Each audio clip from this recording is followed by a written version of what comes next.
Se eu pegar essa ilha e esse helicóptero, e aí tudo faz sentido, porque aqui tem zumbis e ali não tinha, e agora? É isso! Eu sabia!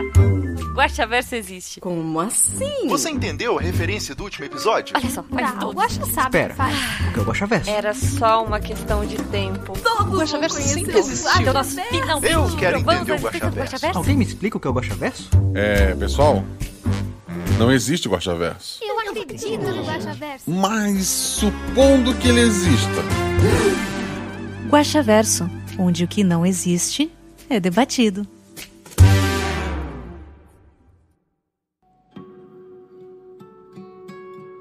Olá, eu sou Mazaro Guaxinim, mestre, produtor, idealizador, podcaster e aquele cara com balão dentro do esgoto no dia de chuva que pergunta: você quer ouvir um podcast?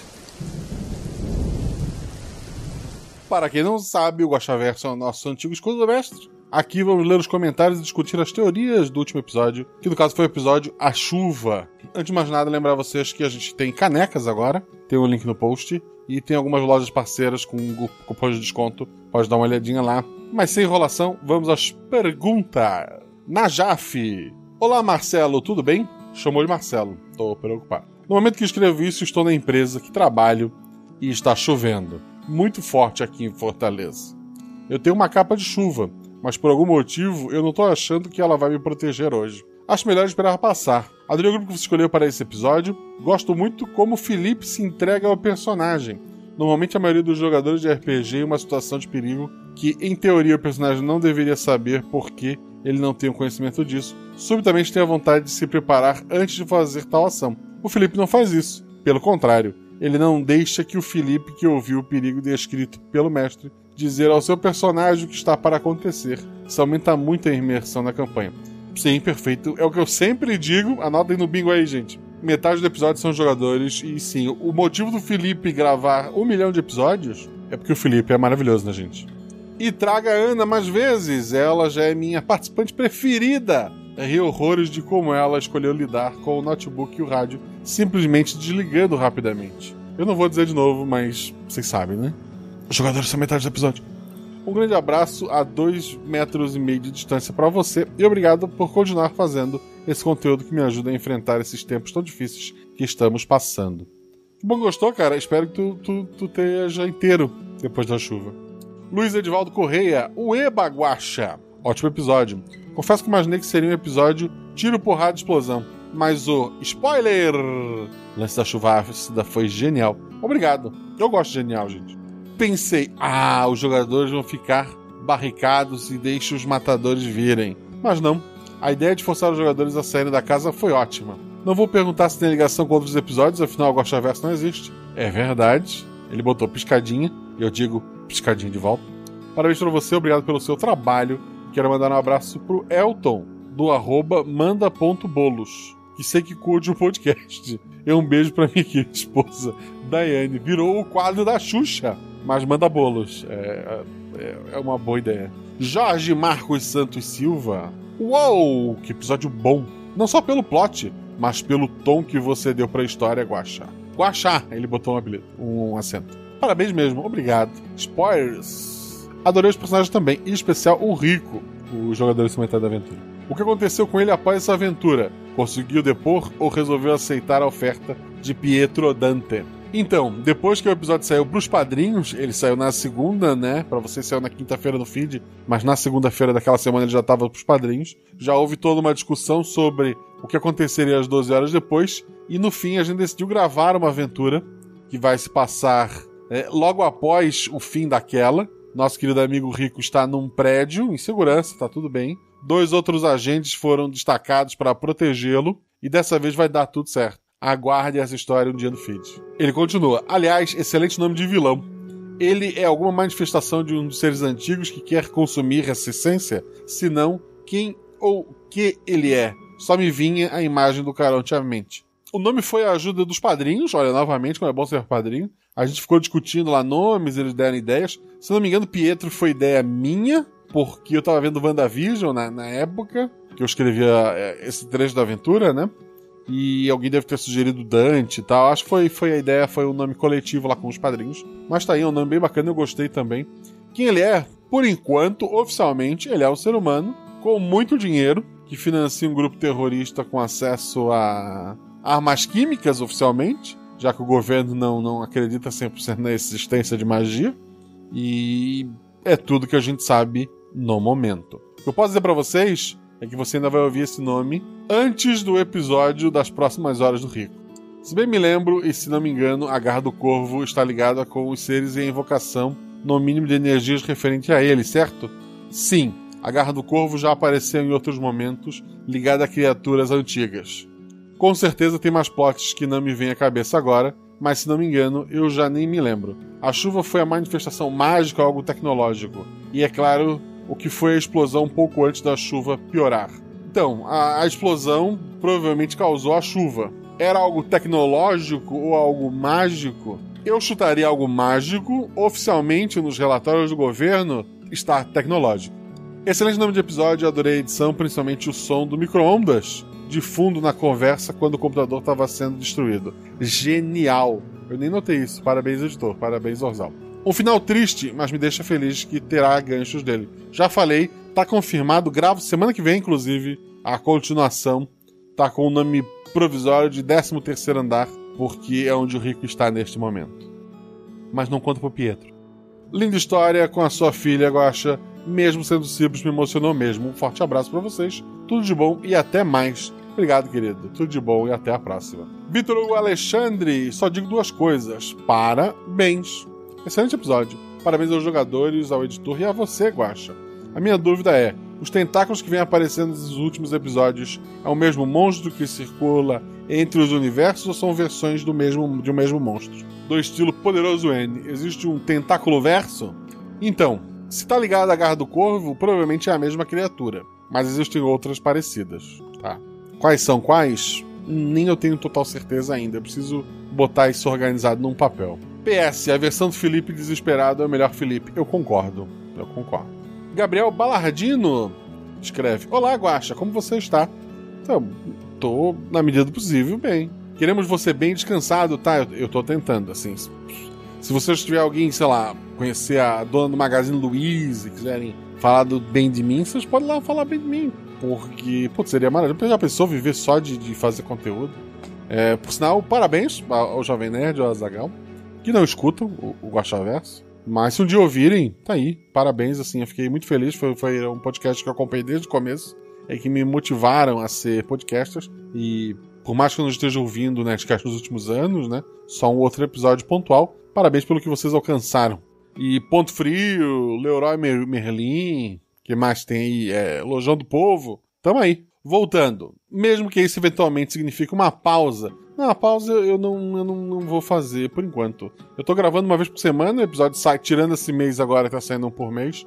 Tô dando conta, quem pega o grosso mesmo da edição são os editores, e são 4 editores, então até pra eles é mais tranquilo. Mas muito obrigado, fico muito feliz com o seu comentário, querido. Estamos em tempos que precisamos parar e curtir uma chuva. Ops, é verdade, essa chuva não... Quer dizer, se tu estiver dentro de casa protegido... Enfim, vou falar o de sempre. Este episódio está lindo, o som da chuva, que eu geralmente uso para dormir, conseguiu transmitir uma urgência e terror com a cena que você construiu. A ação de cada personagem chamou muita atenção. Em alguns momentos achei que o Felipe estava junto com o Pietro. A vassoura, gente, a vassoura! Foi o item certo. Vamos às perguntas. Vamos lá. Você tem um ler mais? Vamos ver. Adorei a referência à chuva ácida. Os estudantes sempre imaginam isso na aula de geografia. Eu sou formado em geografia, pra quem não sabe, gente. Isso é uma informação que pode ser relevante. Essa chuva foi conseguida a partir de magia ou de efeito tecnológico corrompido. Como eu falei lá em cima, teve participação de magia, mas oficialmente, né, pros relatórios do governo, foi só tecnologia. Se for isso, o Garra do Corvo tem acesso a armas biológicas já, o que significa que eles cresceram muito como organização terrorista desde o primeiro atentado. Eles estão tentando provocar o apocalipse que vimos acontecer em outras histórias. Teremos mais Garra do Corvo esse ano, teremos mais Pietro Dante este ano, e, assim, essa não é a pior coisa que eles fizeram, e vocês vão ouvir, tá? Fica esse aviso, mas eles estão muito, muito poderosos como organização, em especial pela grande quantidade de dinheiro que Pietro Dante está investindo em pesquisa, em, sabe, um monte de coisa. Então, guardem essa história. Pietro Dante possui um vínculo com uma das criaturas derrotadas, fugindo do N? Seria ele que está por trás desse efeito? Então, a princípio, ele é um humano com muito dinheiro e conhecimento místico. Ponto. E é tudo que eu vou dizer por enquanto. Outra coisa que tem me chamado a atenção é que na história do Torneio dos Deuses apareceu um mundo dividido em 4, e nele havia um corvo que foi derrotado. É muita viagem imaginar que essas criaturas têm a ver com criaturas derrotadas pelo N? Nesse caso é. Afinal, aquele mundo parece ser algo pré-divisão. Ele é pré-divisão. Existia um N só naquele mundo. O que eu estou fazendo? Não existe Guaxaverso. É verdade, não sei do que a gente está falando aqui. Enfim, um grande abraço, se cuida, porque nós queremos que o grande Guaxinim nos traga muitas histórias e sinta tanta alegria e satisfação quanto a que ele nos traz. Citando Raul Seixas, eu perdi o medo da chuva, pois a chuva caindo traz coisas do ar. Aprendi o segredo da vida, vendo as pedras que choram sozinhas no mesmo lugar. Raul é um gênio, essa música é maravilhosa, embora ela fale sobre os problemas da monogamia, né? Mas é uma boa música. Não cante pra sua esposa, mas é uma boa música. O Jonatas Pessoa colocou aqui: Oi, Guaxa, eu sou o Marcelo Guaxinim, ele é Jonatas Pessoa. Olha que legal. Foi boa, gente. Oi, Guaxa, tudo bem contigo? Melhor agora que você comentou Jonatas Pessoa. Aproveitei que estava chovendo agora pela manhã para ouvir novamente o episódio, cheio de tensão e incertezas. O Zorzal fez um trabalho fantástico com os sonhos, viu? Verdade, Zorzal mandou benzão nesse episódio e vai editar a continuação. O barulho da chuva, que geralmente traz um sentimento de paz e tranquilidade, foi transformado por você em algo que gera tensão e medo, como o rádio no Silent Hill. O sentimento foi parecido com o que tive com filmes catástrofe, como O Impossível e o Inferno de Dante. Os jogadores também estão de parabéns, tomando decisões rápidas e se adaptando o tempo todo a tudo que ia acontecendo e ainda tendo que lidar com o Rico. É verdade, o Felipe às vezes jogava com os amigos, às vezes jogava com o mestre, mas tudo decisão do jogador. Não sei se eu já falei alguma vez, mas os jogadores são metade do episódio. Agora vem as dúvidas e spoilers. Os jogadores poderiam ter tentado reforçar alguma parte da casa e se esconder por lá, chamando auxílio, ou eles seriam forçados eventualmente a ter que abandonar a casa. Isso é interessante, quando eu escrevi a aventura originalmente, eu não imaginei eles abandonando a casa tão facilmente. Eu imaginei que a casa aos poucos ia caindo o telhado no segundo andar, ia começar a escorrer pela escada.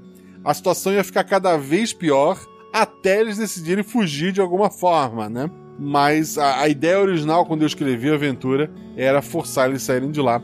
É óbvio que eles poderiam ter ideias muito boas de como se proteger. Eu não sei agora, mas os jogadores sempre são criativos. E daria pra, sei lá, ter reforçado aquela casa. Então eu tinha um trunfo que existia andando a pé por aquela região.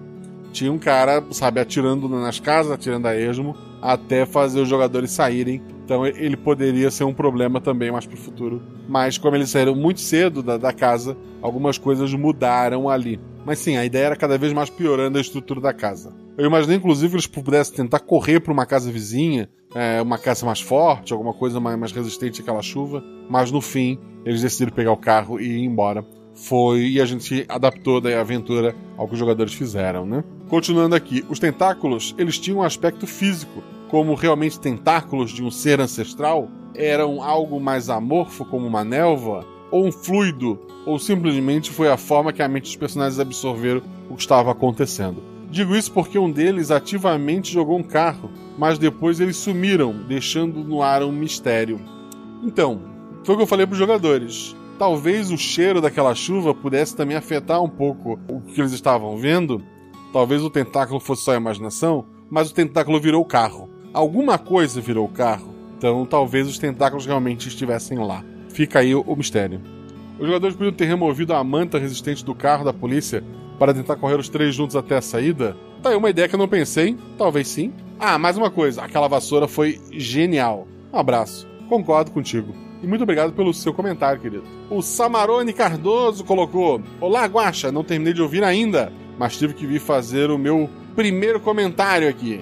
Então vamos a ela, a pergunta mais importante de todos os episódios. Ele tem ligação com o episódio do Corvo? Porra, Samarone. É a garra do Corvo, né? Se é sobre a garra do Corvo que tu tá falando, aí tem. Muito obrigado por todos os episódios. Sinto-se agradecido, elogiado e fique ruborizado. Fiquei. Quer dizer, eu não vou ficar ruborizado assim totalmente porque eu tô meio puto com a tua pergunta. Na verdade não tem ponto de interrogação, né? Não foi uma pergunta que tu afirmou. Tá bom. Beijo, Samarone. O Nicolas Francelino colocou: olá, senhor Guaxa. Olá, senhor Nicolas. Obrigado pela última aventura, foi maravilhoso e desesperador perceber que os jogadores estavam confinados nessa situação, sem nenhuma forma de receber ajuda externa. Honestamente, nessa situação eu teria abraçado o Rico e chorado ainda mais alto que eles. KKKK, bom. Então, cara, eu acho que eu também. Assim, não sei se eu abraçaria o Rico, mas sentado e chorando, certeza. Só que os jogadores, os outros dois, eram agentes treinados, né? Então eles sairiam melhor que a gente. Impressão, ele continua, né? Impressão minha, o Pietro Dante teve alguma ligação com o Sr. Crocodile, a mãe do Luffy, para quem não sabe. Pessoal que tá acompanhando One Piece pela Netflix, o Crocodile ser a mãe do Luffy é uma piada. Ela não se confirma em momento algum dos 1000 e tantos episódios. E se alguém quiser que eu explique essa piada pra você. Mas isso não é um spoiler, porque isso nem existe, tá, gente? Mas eu adoro essa teoria furada de que o Crocodile, na verdade, é a mãe do Luffy. Então, assim, é a referência do homem poderoso com dinheiro, né? Acho que o Crocodile não foi uma inspiração direta, mas poderia ser. Consegui ver muita referência desde o começo do episódio, desde o título até a referência do charuto no vaporizador. Adoro consumir coisas que me lembram a One Piece. Ah tá, então eu vou fingir que é só pra te ficar feliz e continuar ouvindo. Tem chance dele não ser apenas um patrocinador, mas um dos chefões do grupo terrorista? Isso a gente ainda vai ter que descobrir. Tem que ver se rola o julgamento, né? O poder climático dele tem a ver com magia mesmo ou alguma arma ancestral? Digo, tecnologia mais avançada. Mais uma vez, obrigado por mais uma história que me deu muita ideia para escrever. Até o próximo. Observação. Primeira vez comentando que se torne um hábito. Que bom, Nicolas. Volte sempre. E, a princípio, Pietro Dante é um cara com muito dinheiro. E é isso que eu posso dizer para vocês. Rafael Sochachi.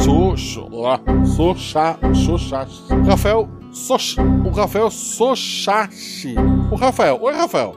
Fala, Guaxa. Meu episódio, vamos direto ao que interessa. Tem ligação com o Corvo? Não, cara, não. Brincadeira à parte, fiquei me perguntando se essa tal Garra do Corvo seria alguma organização que surgiu em tempos imemoriais. Quem sabe derivada de uma certa família Corvo, já citada em outros episódios. Esse episódio me deixou algumas curiosidades também, que a personagem da Ana teria percebido ao inspecionar a casa se a mesma acertasse os dados. Não vou lembrar. Agora, no calor aqui, eu não vou lembrar. Se ela já estava chovendo, ela ia identificar que a casa não resistiria muito tempo, que talvez alguns pontos já estavam com goteiras, eu não sei. O que você havia planejado para aquela escoteira? Que ela ia vender biscoito e deixar os jogadores com uma pulga atrás da orelha. Ponto. Era só isso, era o mágico fazendo eles olhar para um lado enquanto a magia acontecia do outro. Basicamente, ela era só uma escoteira vendendo biscoito. Talvez criar alguma cena... Se os jogadores ficassem muito tempo na casa, talvez a escoteira tivesse encostado num cantinho onde a chuva não pega e agora ela tá chorando lá fora. Podia ter criado alguma situação assim, mas a função básica dela era só passar pela cena e fazer os jogadores pensarem. O que foi, de fato, aquela primeira grande explosão? Teve uma explosão, que foi o que jogou nas nuvens o que fez a chuva, e daí, pro governo, foi uma explosão totalmente tecnológica, mas a gente sabe, só entre a gente, que tem magia no meio ali. Obrigado novamente por mais um episódio, simplesmente fantástico. Foi tão bom que tive que ouvir 2 vezes seguidas. Cara, fico muito feliz. Obrigado, Rafael. André, ele botou: amei esse episódio, queria mais caos. PS, aprendi a fazer isso. É sobre o spoiler, sobre esconder a frase. Obrigado, André. Volte sempre com seus comentários de uma frase. Tô desistindo, colocou, ainda firme e forte, escutando o RP Guaxa. Obrigado, tô desistindo. Não desista, continue aí. João Matias, Guaxa, mais um episódio incrível, parabéns. Fiquei tenso do começo ao fim. Agora algumas dúvidas com spoiler. No momento em que a Kátia percebeu que a linha de comunicação deles havia sido comprometida, o que havia acontecido com o resto da equipe? Eles continuavam em seus postos, porém incomunicáveis, ou todos foram de alguma forma neutralizados? Existiam alguns agentes pela cidade. Nas minhas anotações estava que alguns deles foram descobertos, porque quando começou a chuva eles acabaram saindo, ou talvez eles estavam dando mais na cara que os outros grupos. Então alguns já tinham sido descobertos, outros ainda estariam lá como um trunfo, caso a aventura precisasse, mas a ideia é que os jogadores estavam sozinhos na chuva. O carro do policial que tentou atirar no Rico estava coberto com uma lona de tal material refletivo que protegia da chuva, mas havia algo nos pneus que ia proteger-se também, ou se o carro ficasse rodando sobre a chuva, eles também estourariam eventualmente. Era mais forte, era mais resistente, ou por ser de um material tecnológico específico, ou talvez tinha alguma outra proteção, mas o carro resistiria mais tempo. Assim, não para sempre, mas mais tempo. O Henrique Dairique colocou: olá, tudo bom? Tudo. Queria falar que o episódio foi espetacular, como sempre. Obrigado. Também queria falar que bem agora, na hora que estou comentando, aqui está chovendo. Agora, sempre que chover, vou lembrar desse episódio. E me fez lembrar de vir aqui e deixar meu agradecimento por fazer meus dias mais felizes. E também que eu adoro chuva, principalmente quando tem trovão. Não me julgue. Não te julgo, eu gosto de chuva, não gosto de trovão. Canis Magnus colocou: então, vejam só onde uma curiosidade sobre química me levou. Há muito tempo atrás, procurando pelas interwebs da vida algumas informações sobre tabela periódica, eu fui descobrir o que era um podcast, ouvindo um tal de SciCast sobre o método científico. A partir dali, ouvir SciCast virou um hábito e acabei conhecendo um time de divulgadores que se tornaram exemplos importantes para mim. E também conheci muitos outros projetos dessas pessoas, projetos que acompanho ainda hoje e que continuam me apresentando novidades sempre boas. O Missangas e o RP Guaxa são alguns deles. Assim como o Contador de Histórias, o Pode Isso e outros. Guaxa, seu trabalho continua sendo inspirador.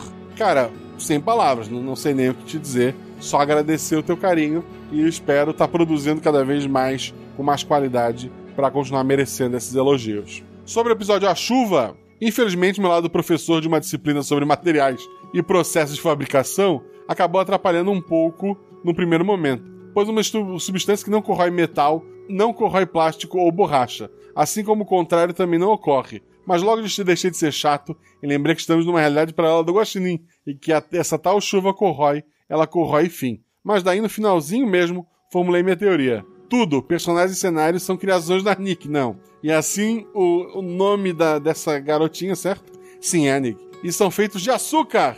Pam, pam, pam. A chuva, a magia não mudou a chuva. A chuva transformou todos em açúcar. Que acham dessa teoria? Não é isso, mas obrigado, assim. Eu sabia que eu deveria ter pesquisado mais sobre ácidos, mas se eles tivessem um carro de pneu infinito, a aventura teria acabado com metade do tempo, né? Amplexos remotos a você, cara Guaxa, vida longa e próspera. Muito obrigado, querido. E ele comenta ainda embaixo mais uma coisinha. Ah, sim, tem mais uma coisa. O Caronte, barqueiro do inferno, é um velho bem decrépito, mesmo na obra de Dante, mas curti o fato de, na tua versão aí, ele é o próprio Pietro Dante, e pelo visto, mais bem apessoado. Ou terei errado. A referência é essa, tá? A referência é essa, mas para na referência. Evandro, me divirto com clubismo. Hã? Evandro, me divirto com clubismo. É isso o teu apelido? Tá bom. Rapaz, que episódio. Dúvida. O Dante foi capaz de fazer chover em uma zona inteira, um ácido que acabou com a região toda. Por aí. O Felipe perguntou quantas pessoas morreram por causa do personagem dele. Sei lá, eu chuto no mínimo mais 5 mil. Ele fez tentáculos emergirem do céu e entrou na cabeça do Rico 2 vezes. Afinal, tudo isso aconteceu, fizeram uma experiência com os sonhos do Rico. Tudo aconteceu. Infelizmente, pro Rico e para as prováveis 5 mil habitantes que não tiveram muita sorte, aconteceu.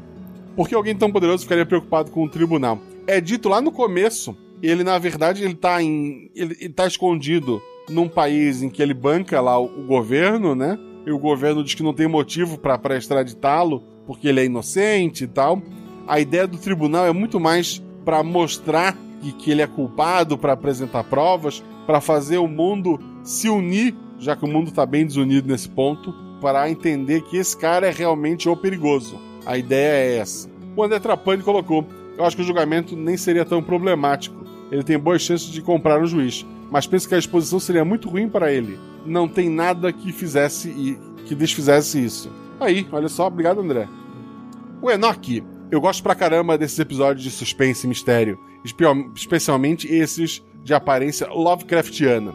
E cara, que episódio maravilhosamente tenso. Os efeitos sonoros estavam incríveis. Parabéns ao editor. É o que eu sempre digo, metade do episódio é o editor. E claro, como sempre, parabéns ao Guaxa e aos jogadores pela história incrível. Muito obrigado, querido. Sem mais delongas, vamos debater e teorizar sobre o inexistente. Spoilers à frente. Não necessariamente tem a ver com o episódio, mas algo nele me fez pensar. Os seres pré-Big Bang, exceto N, geralmente são retratados como malignos, mas talvez, no ponto de vista deles, poderiam ser apenas criaturas perdidas em busca de sobrevivência?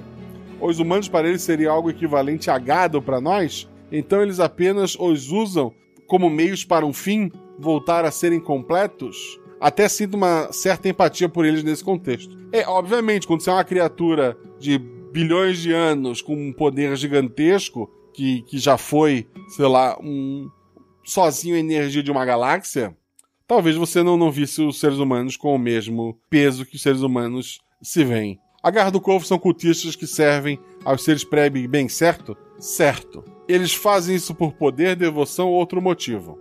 Poder e devoção. Alguns são mais religiosos, entre aspas, outros querem vantagens dessas criaturas. O que foi aquela explosão no começo? Teve algo a ver com a chuva? Como eu falei, foi o que iniciou a chuva, foi aquela explosão. Jogou pro céu, pras nuvens, o que seja, pro governo algo tecnológico, mas pra gente, a gente sabe que envolvia também um pouco de magia. Seu Pietro tinha todo aquele poder porque temer o julgamento a ponto de fazer tudo isso. Foi o que eu comentei antes. A mídia, o mundo inteiro considerar ele um bandidão, por mais que muita gente já saiba, ou pelo menos desconfie, não tem nenhuma prova de que ele é realmente a cabeça desse grupo terrorista. E ele tá em países que ele comprou todo mundo lá e que não querem extraditá-lo nem tirá-lo. O mundo precisaria do povo ou de convencer alguns governos a quebrar algumas soberanias, talvez. Então esse julgamento é muito mais político do que realmente um julgamento.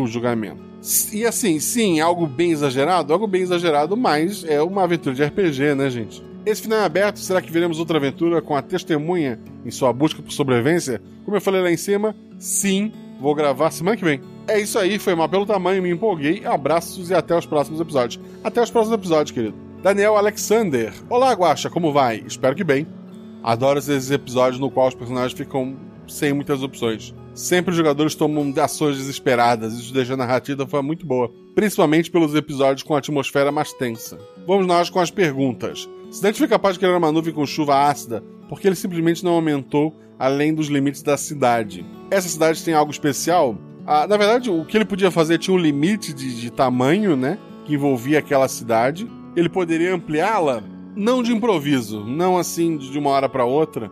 Imagino que a magia seja bem específica sobre a área ou a parte tecnológica, né? Sobre o raio que ela podia cobrir. Então, não dava para ampliá-la ali. Mas o Pietro Dante terá uma ideia para a continuação que talvez seja melhor até. E não vai ser um outro episódio sobre chuva, tá? Tem algo mais legal guardado. A chuva já ocorreu em outros lugares do mundo ou dos paralelos universos. Vídeo que o policial disfarçado já estava todo parlamentado para uma coisa teoricamente desconhecida. Talvez a Garra do Corvo já tenha usado essa chuva em menor escala, já conhecesse os seus efeitos, mas na escala de uma cidade nunca tinha sido usado, em lugar nenhum.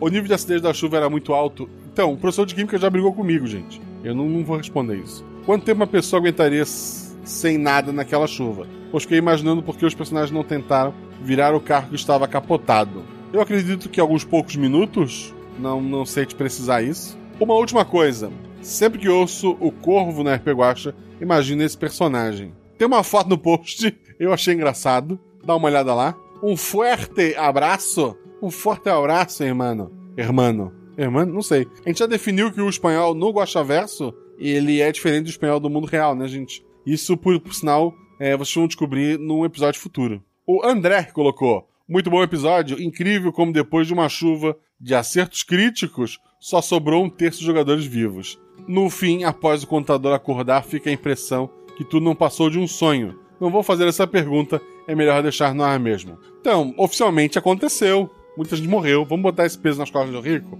E teremos no outro episódio, talvez temos mais respostas. André Trapani, muito bom episódio. Fiquei espantado em como os jogadores foram persistentes. Eu não estava conseguindo ver saída. Achei que o Felipe ia desistir quando o carro capotou. Não tem nenhuma teoria do Guaxaverso para confirmar. E não só porque passei longe no último, mas queria saber qual era a função da escoteira. Era só para aumentar a tensão? Tinha alguma coisa nos biscoitos? Não, gente, era só biscoito. Só biscoito. A ideia era realmente botar a pulga atrás da orelha dos jogadores e de você, ouvinte. E pelo visto, eu consegui. Também adorei o Dante. Você faz vilões muito bons. Obrigado. PS. Só nos comentários. Já vi 2 coisas para marcar no bingo. Risos. Por fim, queria só deixar registrado que a Deb é demais, mesmo não estando nesse episódio. A Deb é demais, mesmo não estando nos episódios. Então, muito obrigado, Deb. E obrigado, André, por mais esse comentário. O Ricardo Santos colocou o primeiro comentário da vida Nossa, nunca comentou nada, Ricardo. Obrigado por escolher esse espaço, então. Guaxa só tem que agradecer por horas e horas de diversão e dar parabéns pela qualidade dos episódios. Mais uma vez, uma história excelente. Obrigado, Ricardo. Érica Sá, o terror de escutar esse episódio no dia mais chuvoso do mês aqui na minha cidade. Desculpa, Érica. E ainda de quebra, a chuva ficar bem intensa quando os personagens percebem que a chuva era ácida.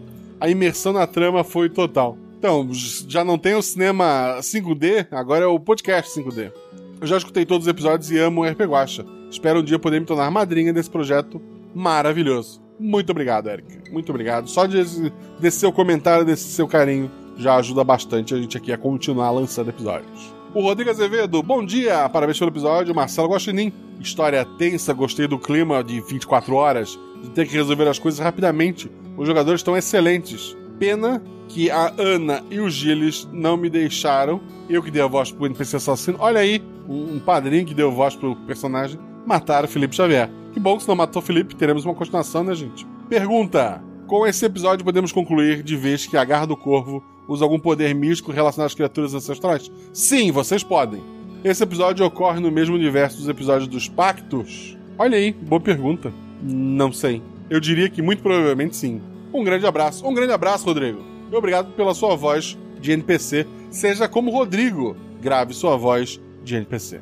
Falando nisso, quero agradecer aqui aos novos padrinhos. Ao Francisco Anacleto, ao Vinícius Giazzoni, ao Wanderson Almeida de Melo, ou Wanderson, ao Ulisses José Peralta dos Santos, ao José Gonçalves Júnior, ao Matheus Dias Franco Pereira, ao Alan Alves Silva, ao Vinícius Gomes de Oliveira, ao Vitor Hugo Alexandre, ao Johnny Kayashima e ao Roger Correia Costa. Muito obrigado a todos vocês. Pessoal, tá rolando lá no Twitter votação qual é o melhor episódio dos últimos 4. São votação como aquelas que me ajudam a pensar qual é os próximos episódios, o que pode ter continuação ou outra. Quando tava com os 90 votos, a Casa e a Chuva estavam bem empatado. Agora eu tô olhando aqui, a Casa deu uma leve disparada à frente. A Chuva e o Tesouro de Gariboy estão empatados ali, lutando pela segunda opção. E tem a Flechada do Seu Zé, tá um pouco mais atrás. Então, se você gostou do estilo de episódio, queria uma continuação, ou mesmo pra dizer qual o seu episódio favorito, vai lá no Twitter e vota. Ele tá valendo por 7 dias quando eu lancei. Então, quando esse sair esse Guaxaverso, vocês têm aí mais uns 3, 4 dias pra estar votando também. Então não deixe de ir lá, votar, deixar a opinião de vocês. Só mais uma coisinha. A Mangue de Faria, lá do Universo Simulado, lançou o Catarse do Tordesilhas, Árvore das Artes Mágicas. Eu já anunciei aqui quando teve o Catarse do primeiro Tordesilhas, né, do livro básico, e agora estou anunciando. Ele apresenta um novo cenário de uma nação vertical. Ela foi erguida no fóssil de uma árvore colossal. Tem novas magias, tem um negócio das tatuagens mágicas, tem uma aventura, tem bastante coisa nova, que obviamente o ideal é tu usar no próprio Tordesilhas, né? Mas por ser um cenário de aventura, um cenário de campanha, tu pode adaptar para outros sistemas, incluindo o Guaxinins e Gambiarras, mas o ideal é que tu use junto com o Tordesilhas. Tá lá, eu vou deixar o link aqui no post para vocês conhecerem. Como sempre, é um projeto que eu recomendo você ir lá dar uma espiadinha. Muito obrigado por todo o apoio e carinho de vocês, muito obrigado por tudo, obrigado pelos seus comentários aqui, pelos seus comentários lá no Twitter, pelos seus comentários nos grupos do Telegram, etc e tal. Isso acaba motivando a gente bastante a continuar cada vez mais. Muito obrigado do fundo do coração, um beijo pra vocês, se cuidem e até o próximo episódio.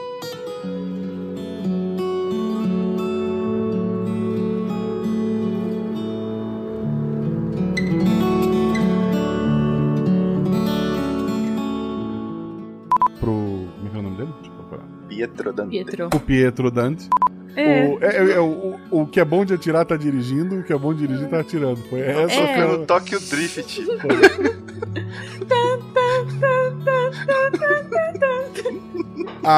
Voltando à cena. Kelvin e Kátia. Rola 2 dados cada um. Cada um. Beleza.